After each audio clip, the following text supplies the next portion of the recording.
What's up, YouTube? Thrift Hunter here with a couple of new pieces to show you guys. I got a couple of items in this week. Not a whole lot, but definitely still doing some buying. We've got a nice sterling silver Effie necklace. I got this in one of my scrap silver lots that I bought. Nice piece. Got this listed in the store for $200 right now, our best offer. We've got a sterling silver Coro Craft piece. So this is an older Coro piece. You'll see Pegasus Coro Craft sterling. This one's just Coro Craft sterling, so it helps you date it. Missing some stones, got some yellowed stones, but this was also in the scrap silver lot, so that's one that I've got listed as well. I forget what I put this one up for, 120 or 130, maybe more, I'm not sure. Then we've got a Ulysse Nardin 18 karat gold manual wind men's watch. It does have a winding problem. It looks like the stem is pretty much rusted out and this crown is all jacked up, so this one definitely needs a little bit of work. I kind of have a habit of buying watches that need work, but this one just had a pretty clean dial and it's a good brand. And I saw a sold listing for one of these in pretty similar condition, maybe even a little bit worse style, that went for $650. So definitely a popular brand. Obviously, like an automatic would be better, but you know, for the price I paid, I think maybe I paid a little bit over the scrap, maybe 75 over or something. So not a bad piece there. And then I got a pretty nice looking 14 karat tie clip, men's tie clip. These are pretty hard to sell.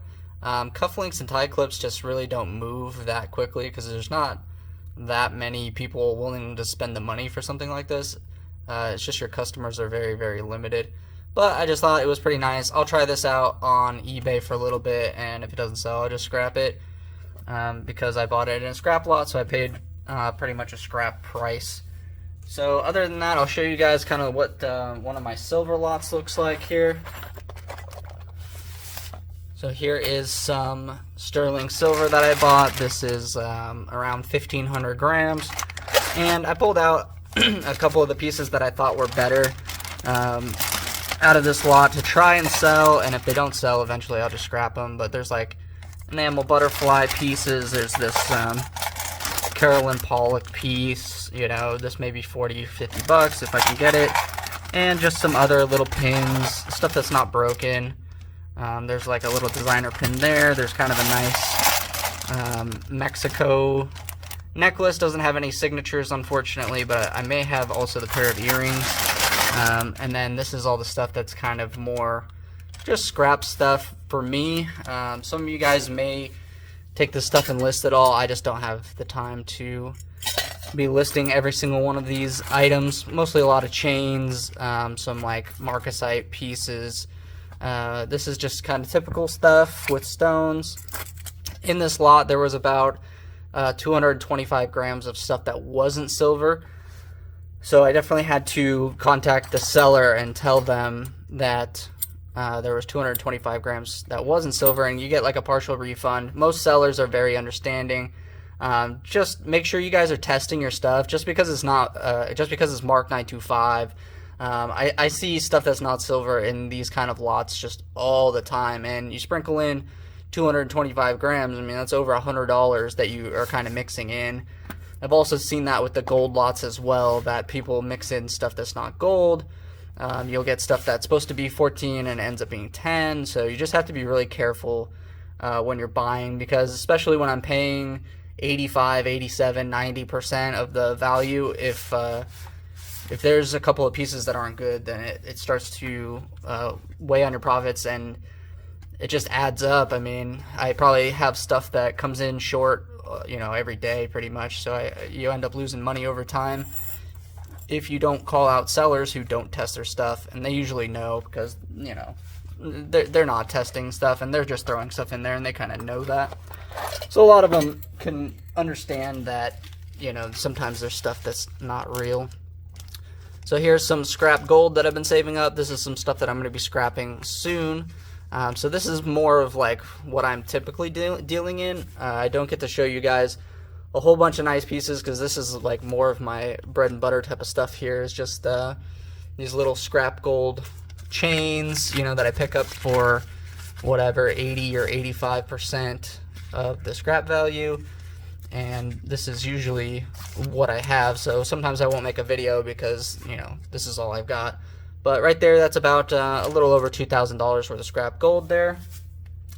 And the last piece here that I finally got in, I've been waiting on. Let me pull over a tray to show this piece.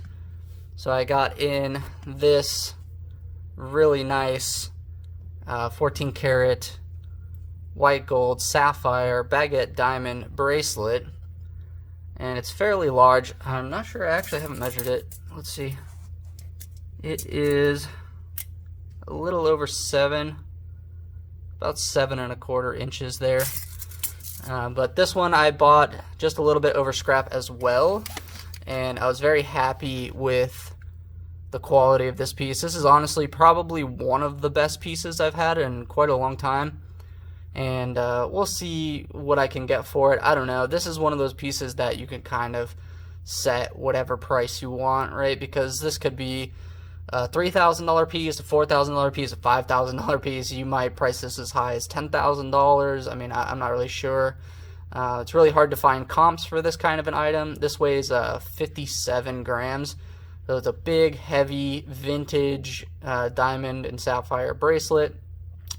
Obviously, if it had round diamonds and, you know, like better quality sapphires, this could be like a $15,000 piece, just depending on the quality. It does have a maker's mark on it. It just says BY. It says 14 karat BY in a circle.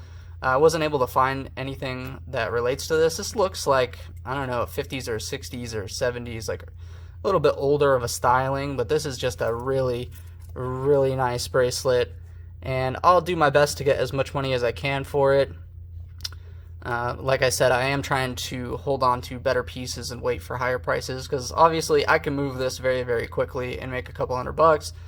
But if I wait long enough, you know, hopefully I can make even a little bit more than that. So let me know if you guys like this video. Leave a thumbs up. Please subscribe to my channel. If you're looking for my eBay store, it is Thrift Hunter for you on eBay. You can search by sellers in the advanced search. You go to sort by sellers and you put in my username, Thrift Hunter, the number 4, YOU, and you can see my sold as well for anything that I've sold recently if you guys want to find out what some stuff has sold for. So yeah, thank you guys for watching.